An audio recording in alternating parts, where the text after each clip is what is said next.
Welcome to another episode of The Financially Free Investor, where you will learn information and strategies on how to become financially independent by investing in real estate, something that is not taught openly in our society today.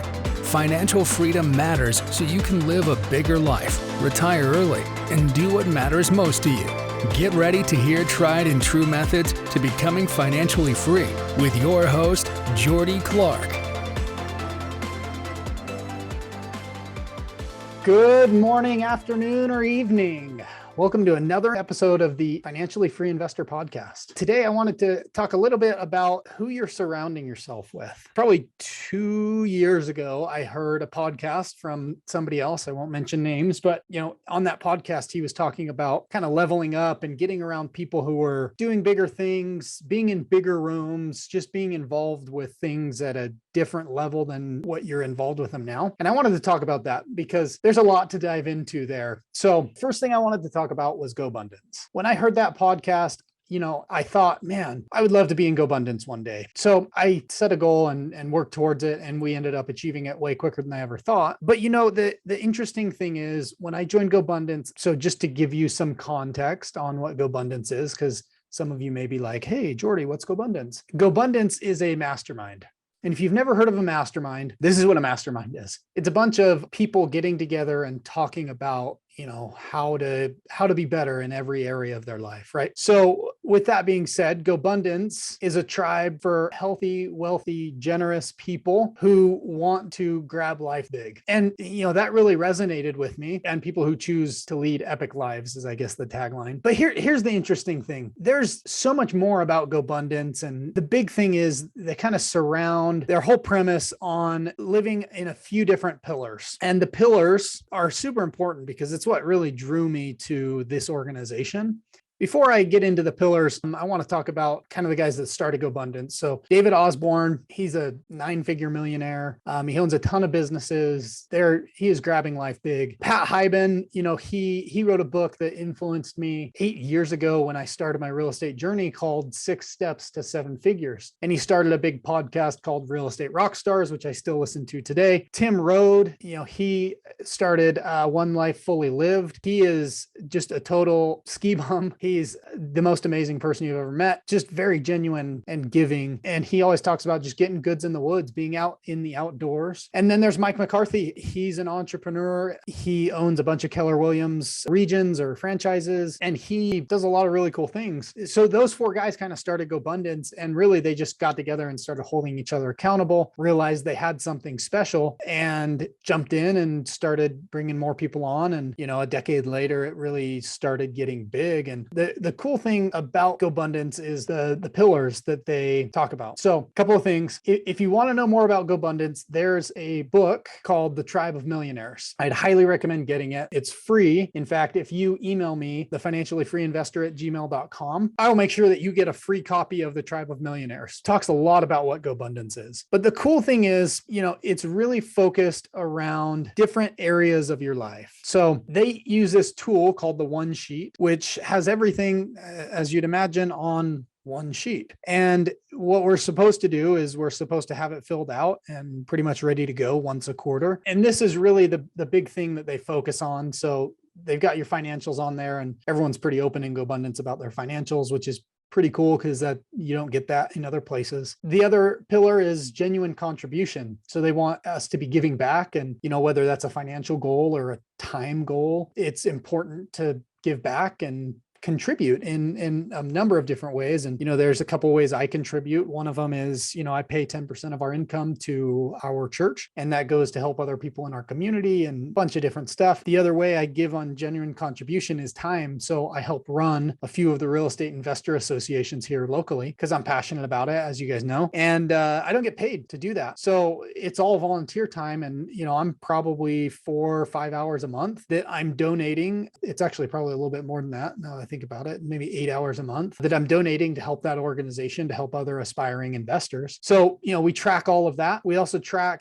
highlights, what went well in 2021 and what we hope to go well in 2022. We also have a bucket list. So, our top 5 bucket list items that we want to go through. And age-defying health is another pillar. So we track our weight, our body fat percentage, blood pressure, and our life happiness index. So in addition to all of that, we need to set goals in these areas of our life: health and nutrition, spiritual contribution, lifestyle and adventure, personal growth, family, relationships, financial, and environment. So we go through all those pillars or areas of our life. And being a part of this organization, there's so many amazing guys and women in there that I look up to. And, it's awesome to be able to be in such an authentic and transparent group of people that are willing to help you and at the drop of a hat, hop on a phone call with you. Here's the interesting thing about being in that room. And this is where I was getting to earlier. Every so often they'll come out and have a tribe-wide phone call. And if any of this is ringing true to you and you want to learn more about membership or how you can join, if you're an accredited investor, even if you're not an accredited investor, please reach out to me. I'd be happy to hop on a phone call with you and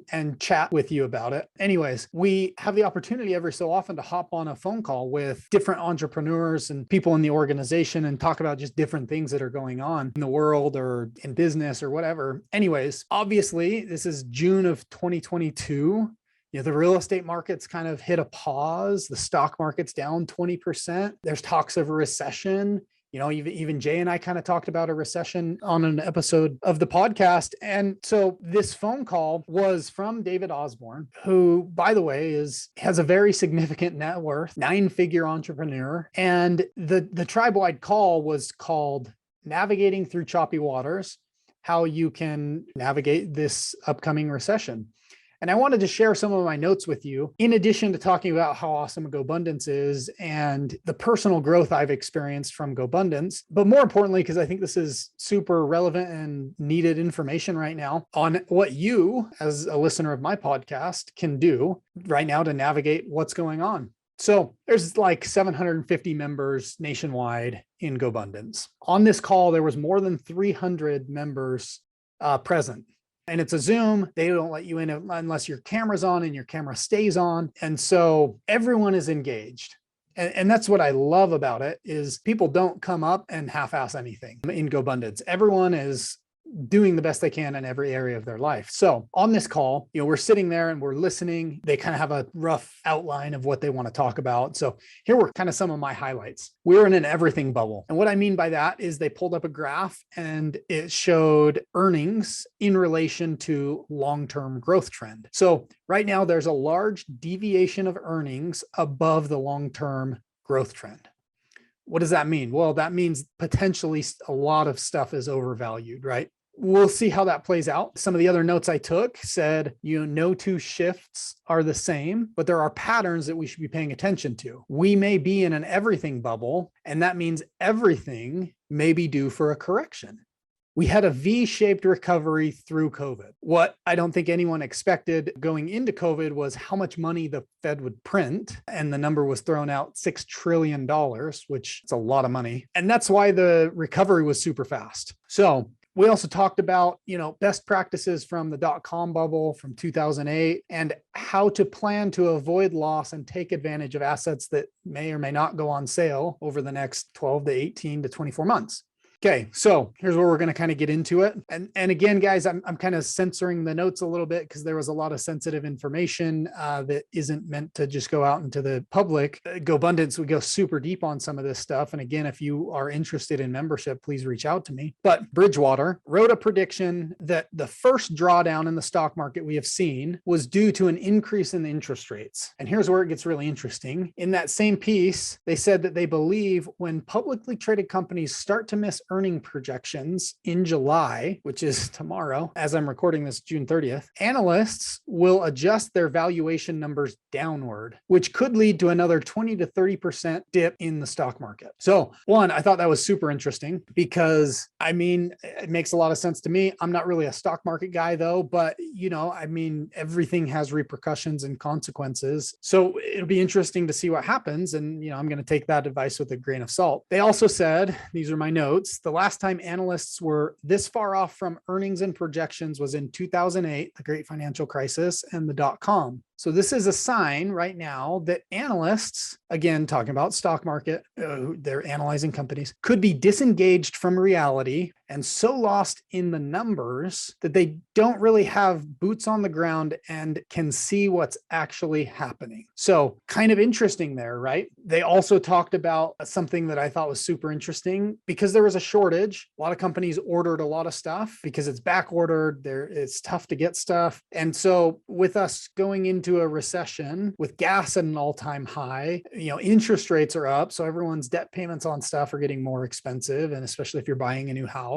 and all of these things, that people are going to stop purchasing. People kind of tend to contract a little bit in a recession and they don't spend. They save a little bit more money, or try to at least. And anyways, that may lead to more stuff being on the shelves, more cars being on car lots, which, when businesses have more inventory, they do the opposite of jacking prices up and they start lowering prices to move inventory and get revenue and keep their business flowing, right?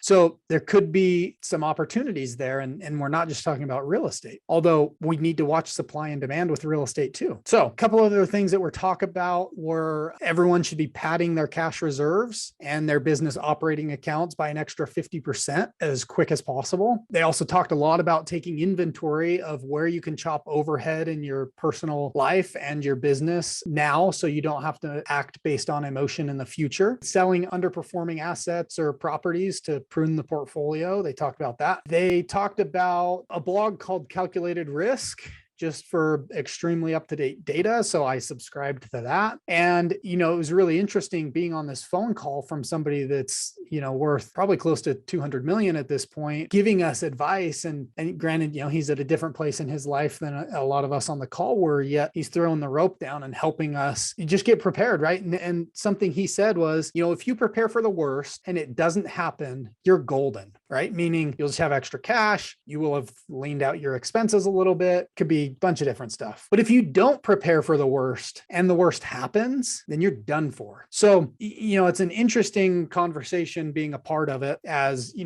want to play really good offense, but then you also have to play really good defense. And I think right now might be a little bit of, depending on where you're at in life, a time to kind of reassess everything and make sure everything's still serving you. And if not, like, now is the time to make some changes, because I think we could have some choppy waters, as they said, coming in the next 24 months. Who knows, really? But this is the really cool thing about being in a bigger room like this is, like, I would never have this kind of a conversation with my neighbor. I would never have it with somebody, at my church. I would never have it with family members or friends or just going out to dinner. And so being a part of these bigger rooms is really what has led me to, going and buying apartment complexes and, just thinking a little bit bigger, because it's not that much more action.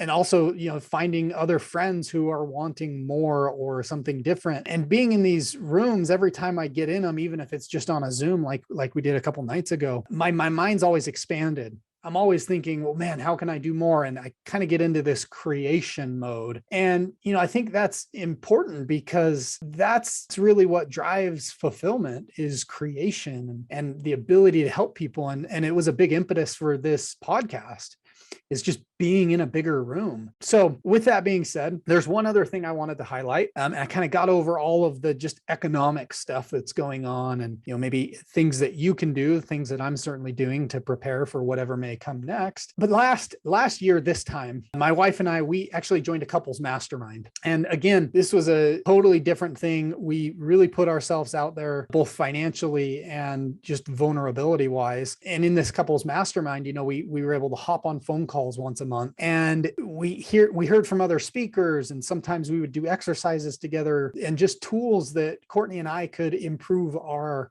relationship and our marriage. And our marriage was great before. I think it's gotten even better just because we've had better communication, and, we've had these experiences together. And so the whole goal for us was to kind of grow together versus growing apart, if that makes sense. Like, I didn't want to be going over here and doing all of this stuff and just having her left out. Not that she's left out because she has her own business and she's growing there. But on the flip side, I also didn't want to be left out of her growth. And so the really cool thing is we were able to go to Cabo with the couples last year. That was an amazing experience. That was a fun trip. We got to meet these other couples who also have businesses, and, they've got kids and they're kind of in similar places in life, just different geographically. And it's just a phenomenal experience. And we also were able to go deeper with them on other calls, but the conversations we had around the dinner table were just expansive, meaning like Courtney and I started thinking bigger and well, how could we do this and how could we do that? And it was never, for more stuff for us, but how can we impact more people and how can we help more people and how can our businesses be more and do more? And we just live at a bigger level, right? This January, we went to Austin, Texas.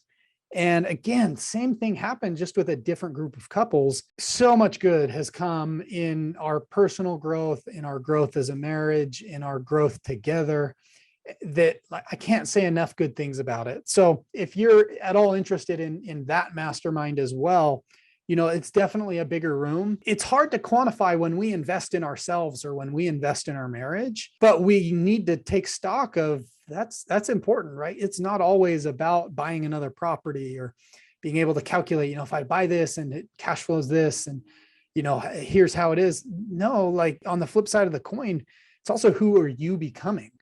And so this is the challenge that I want to give to you and extend to you right now. I want you to take stock of where you're at in life. And I want you to think, how can you play at a bigger level? How can you serve more people? How can you impact in a good way more people's lives? When you think about it, think about who you have to become in order to make that impact. Who do you have to become to help more people? And again, it could be in any area of your life, right? I just can't say enough good things about that. And just getting around like-minded people. And in both of these masterminds, I've met probably some of my best friends in the world because we put ourselves out there and got in a room that was bigger than previous rooms we had been in. And because of it, other stuff has come into our lives. We'll probably never be the same. And we're never going back down to, living in a 3-bedroom condo because of who we've leveled up to be. And we're always evolving, and I hope that we continue to evolve. So with that being said, I love that you're listening to the podcast. Take some stock of where you're at. Take 15, 20 minutes and just think of where you want to go. And in order to create that, who do you have to become? And what rooms do you have to get in? Then go find those rooms. And find the people that are willing to support you and not the people that are saying, oh, no, don't do that. Because for whatever reason, whatever BS excuse they give you, because your personal growth will spur more than anything else. There's a quote out there that says, no business will get bigger than their leaders. If you're a business owner, aspiring to be a business owner, your personal growth is arguably the most important thing you could do. And the best place to invest, frankly, is in yourself. I love that you're investing in yourself by listening to this podcast. I know there's a million different media choices you have out there if you're working out or doing whatever. But with that being said, I'm just going to leave this a little bit of a teaser. And again, I'd love to have a conversation with anyone that wants to have it. But Courtney and I, with the help of Mike and Kara Ayala, are going to start a couples mastermind that's maybe a subset of the Ayala's couples mastermind. But we're going to basically take what we had and try to get more people to level up their lives and become a next level couple. So we'll have more information as the year progresses. Basically, we'll, starting next January, be running our own couples mastermind. So if you're interested in that, shoot me a DM, shoot me a text or an email. I'd love to have a conversation with you both on GoBundance and a couples mastermind. So with that being said, guys, cheers to the next level you.